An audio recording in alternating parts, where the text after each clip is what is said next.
famous manual on, how to get... So I want you to imagine something for a second.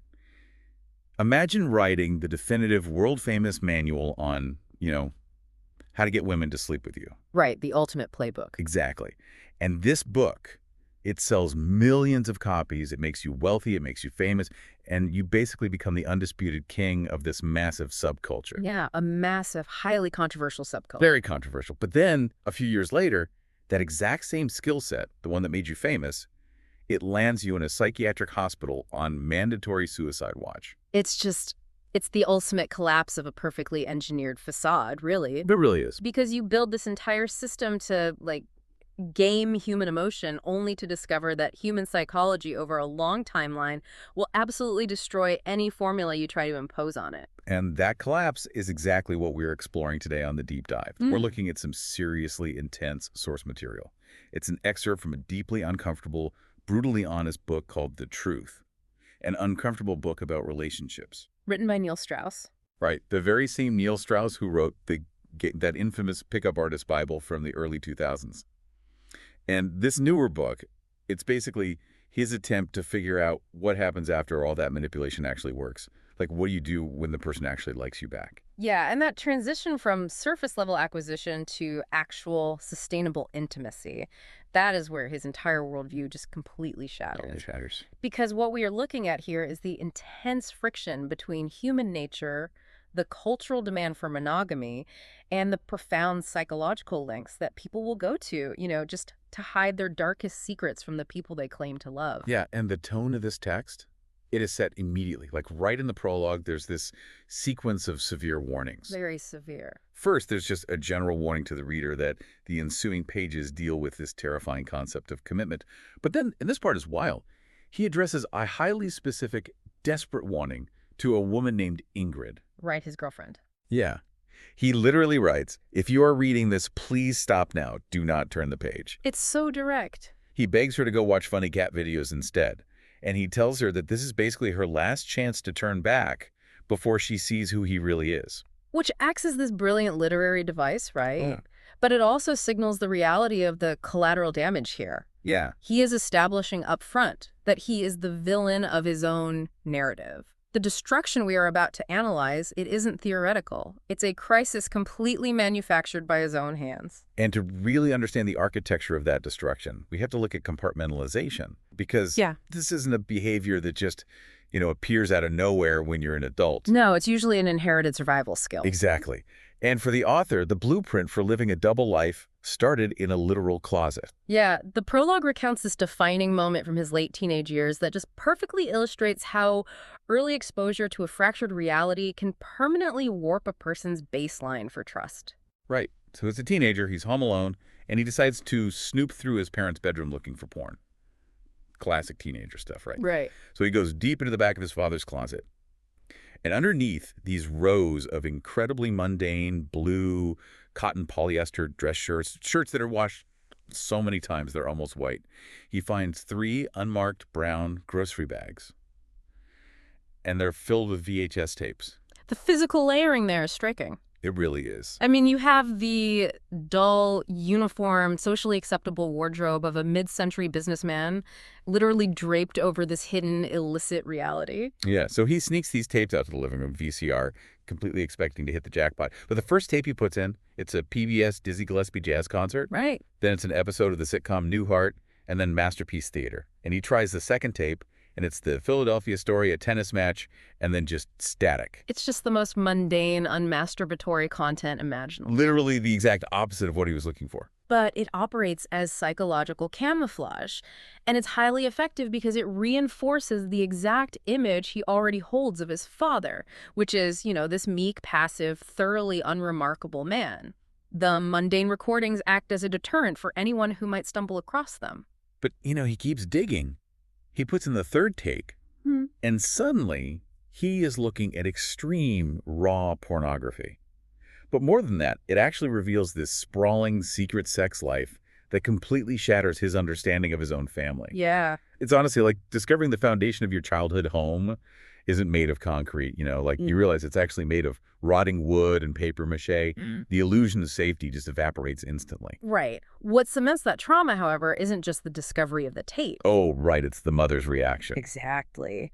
When he finally confronts her about what he found, she doesn't help him process the shock. She doesn't sit him down and explain the complexities of adult relationships. She does the worst thing possible. She demands absolute, suffocating secrecy. She forces him to promise never to tell his brother, his father, or anyone else. And he actually describes that secret as an acid that corroded his own internal compass of right and wrong. Which is the primary function of secrets within a family system.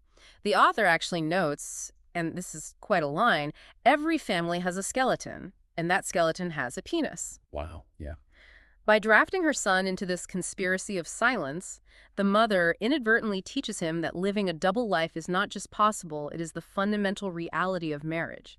You present the meek businessman on the outside, and you hide the tapes on the inside. And we see exactly how that inherited compartmentalization manifests decades later. The narrative shifts to Los Angeles in the present day, and it brings us to this brutal collision between the author's supposedly perfect relationship and his absolute compulsion to destroy it. We are introduced to his girlfriend, Ingrid, and the contrast between her and his internal state is jarring. Oh, it's night and day. She is described in terms of pure joy, stability, and innocence. She's packing a suitcase on the floor to fly to Chicago to meet his family for her birthday. I mean, she represents the zenith of a healthy, committed relationship. So she looks up from packing, and she just asks him how his night was. Because he had told her he was out late working on a book project with the musician Marilyn Manson. Right. And while he is standing there, looking at this woman he supposedly loves, he is internally processing the reality that just hours prior, he had cheated on her in a church parking lot with one of her friends. And the lie about Marilyn Manson is delivered seamlessly. Just without a second thought. It is calculated, it's believable within the context of his music journalism career, and it requires zero hesitation. He even notes the mechanics of his deception. He had already showered, checked his car for evidence, inspected his clothes for stray hairs. The physical cleanup is perfect. Exactly. And he actually calls himself the king of ambivalence. He describes this exhausting loop where, when he is single, he is desperate for a relationship. But the absolute second he is committed, he feels suffocated and just misses the single life. It's a constant push and pull. Right. And then when the relationship inevitably implodes, he is consumed by regret. But rather than taking a hard look at his own choices, he starts throwing these statistics at you to defend his actions. Right. He attempts to intellectualize his behavior by questioning whether monogamy is even biologically natural or if it's just this outdated social construct that humans are failing to uphold. Yeah, he just rapid fires these grim statistics. He throws out a 50% divorce rate. He says only 38% of married people actually describe themselves as happy. Which is pretty stark. Very. Yeah. And a 90% drop in marital satisfaction after the birth of a first child. He even claims that more than 3% of babies are not actually fathered by the presumed dad. And from an evolutionary biology standpoint, he is actually tapping into a legitimate debate here. Really? Yeah, anthropologically speaking, the lifelong sexually exclusive nuclear family is a relatively recent development in human history. For hundreds of thousands of years, early human societies often operated in more communal, non-monogamous structures. So the statistics he cites, they do point to a very real friction between our biological wiring and modern cultural expectations. Okay, I hear that. But I really have to call out how he is using that data in this specific moment. Oh, absolutely. Because he didn't just read an anthropology paper and decide to have an ethical, open conversation with his partner about non-monogamy, right? No, not at all. He lied to Ingrid's face to cover up a parking lot betrayal.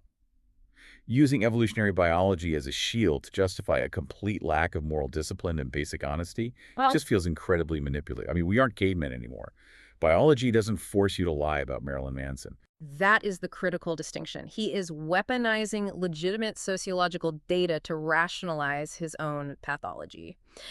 But, the text does offer a psychological framework for why he is so trapped in this specific dynamic. It introduces this concept called dysfunction bashing. Oh, right. How exactly does that work again? So dysfunction meshing challenges the whole romanticized idea of love at first sight. Okay. The theory suggests that when you feel an intense, immediate magnetic pull toward a stranger, Well, you are actually recognizing your soulmate. wait, really? What are you recognizing then? Your subconscious is picking up on micro cues, body language, tone, behavioral patterns that signal this person carries a trauma compatible with your own.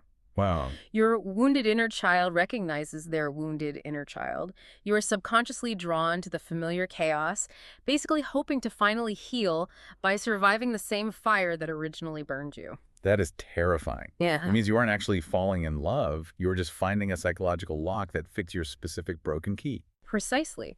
And in that room with Ingrid, he realizes they aren't just two individuals. They are avatars for their parents' unresolved damage. Oh, man. He is reliving his father's pattern of a secret cheating life, and Ingrid, whose own father cheated on her mother, is unknowingly repeating her mother's pattern of being the trusting, betrayed partner. So the trauma is perfectly meshed. Exactly. And when he realizes that this generational cycle is completely overriding his willpower, the narrative shifts drastically. Like, society basically steps in when the individual fails. He doesn't just sign up for weekly therapy. He literally boards a plane and checks into a level 1 psychiatric hospital for sex addiction. Right. Institutionalization becomes his only option, and a level 1 facility is significant to note here. Because it's not a spa. Far from it. This isn't a luxury wellness retreat. Level 1 indicates an acute care environment.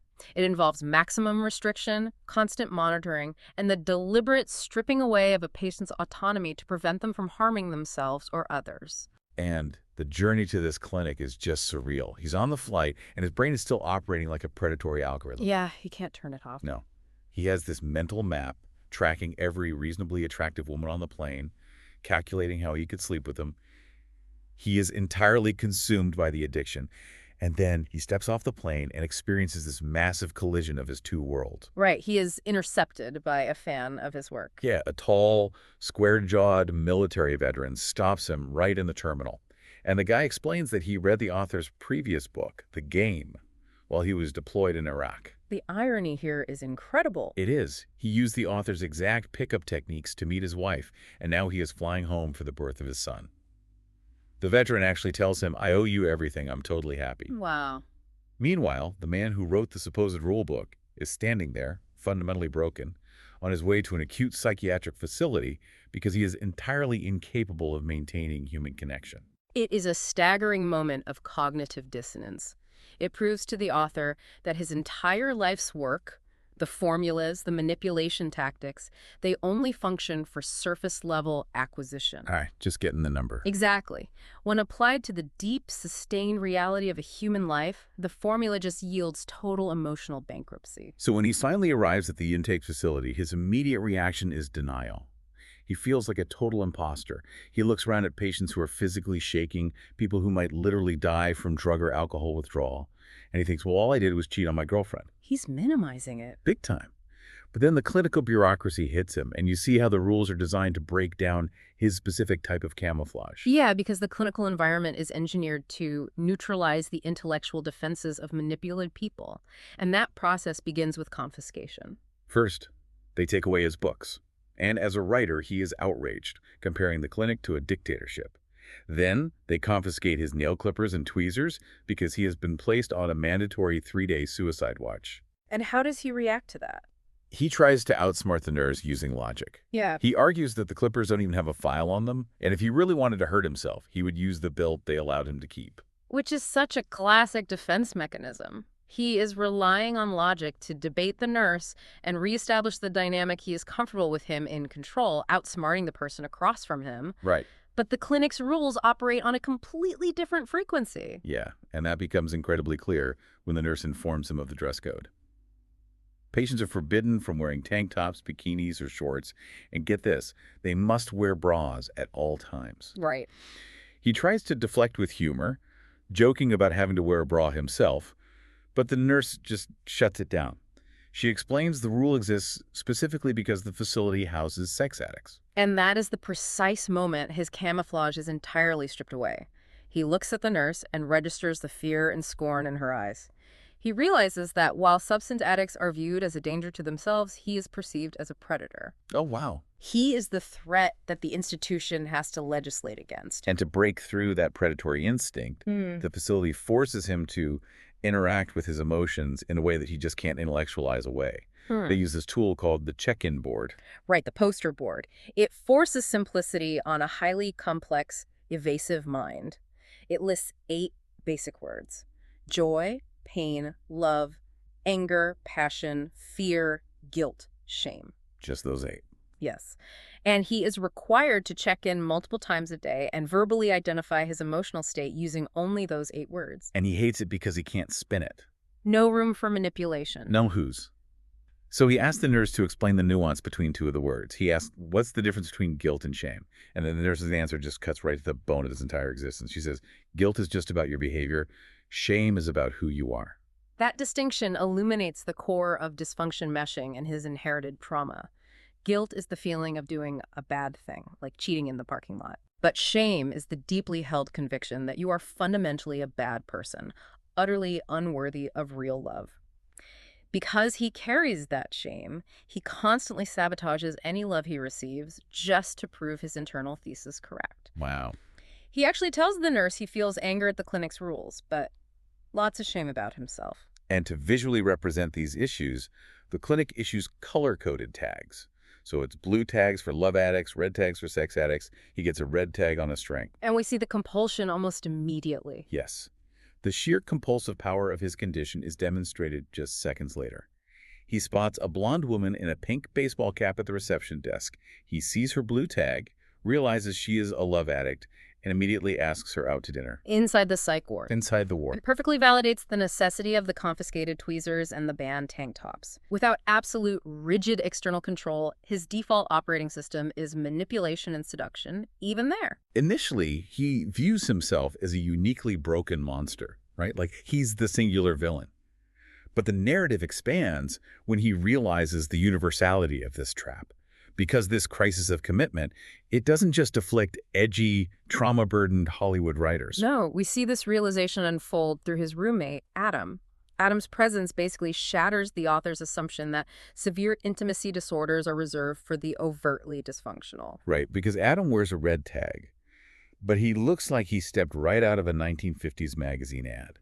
He is tanned, he's chiseled, a former championship soccer player. The picture of success. Exactly. He lives in Pasadena, sells insurance, has a wife, 2 kids, a dog, and he goes to church. He is the absolute pinnacle of the all-American ideal. And the author feels inferior just looking at him, but Adam provides the great equalizer of the ward. He tells the author, I'm here for the same reason you are, the same reason every guy's I got caught. Yeah, Adam explains that despite doing everything right by society standards, cooking dinner, buying flowers, providing a beautiful home, his wife was emotionally disengaged. So feeling unappreciated, Adam began this deeply passionate 7-month affair with a fellow soccer coach, which only ended when his wife hired a private investigator. And when asked why he didn't simply divorce his wife to pursue the relationship that actually made him happy, Adam articulates the quiet desperation of the suburban dream. Adam says it's just not that easy. He has children, he has an established life, a mortgage, a reputation in his community. He is completely paralyzed by the life he built. It's a trap of his own making. It really is. It's like building a massive, beautiful skyscraper on a cracked foundation. From the outside, the penthouse looks perfect, but the structural rot at the bottom means any sudden movement will bring the entire thing crashing down. Yeah. You can't just walk away from the building, but staying inside feels like waiting for a collapse. That analogy perfectly captures the structural failure of these relationships. Society encourages us to build these massive lifelong commitments, the house, the kids, the mortgage, without ever teaching us how to reinforce the psychological foundation required to maintain them. Adam proves that you can follow all the culturally approved rules and still end up wearing a red tag in a psychiatric hospital. It really circles back to the very first warning in the book. The author stated that misunderstandings about commitment, a lack of it, or a poorly chosen one, have caused immense grief across human history. Absolutely. The inability to navigate long-term connection destroys the rebellious pickup artist, and it destroys the wholesome suburban soccer dad with equal efficiency. Because neither of them possesses the actual tools for emotional endurance. They only have the cultural expectation. We've covered some intense ground today. We started in a childhood closet, discovering how family secrets create this inherited blueprint for deception. Yeah. We examined the unsettling mechanics of dysfunction meshing, where trauma basically masquerades as love at first sight. We navigated the sterile halls of a level 1 facility to see how stripping away autonomy breaks down manipulative camouflage, separating guilt from shame. A crucial difference. And we looked at the universal nature of this struggle, realizing that the all-American ideal is just as vulnerable to structural collapse as the Hollywood villain. As we conclude this analysis, I actually want to direct your attention to the epigraph of the book. Oh, okay. It's a quote by the filmmaker Rainer Werner Fassbinder, and I think it crystallizes everything we've discussed. The quote is, "People are made to need each other, but they haven't learned how to live with each other." Wow. That is a staggering observation. It really forces a profound total. Are the destructive behaviors outlined in this text, the double lives, the parking lot betrayals, the quiet desperation of suburban affairs, are they simply the result of individual moral failings and a lack of personal willpower? Or are they evidence of a much deeper systemic contradiction? Consider the possibility that we are biologically wired to desperately need connection, yet culturally we are entirely unequipped with the psychological tools required to sustain it over a lifetime. And when you eventually pull back the curtain on your own stage play, well, actually, what kind of rigging is holding up your scenery? It's definitely something to think about. We'll catch you next time on The Deep Dive.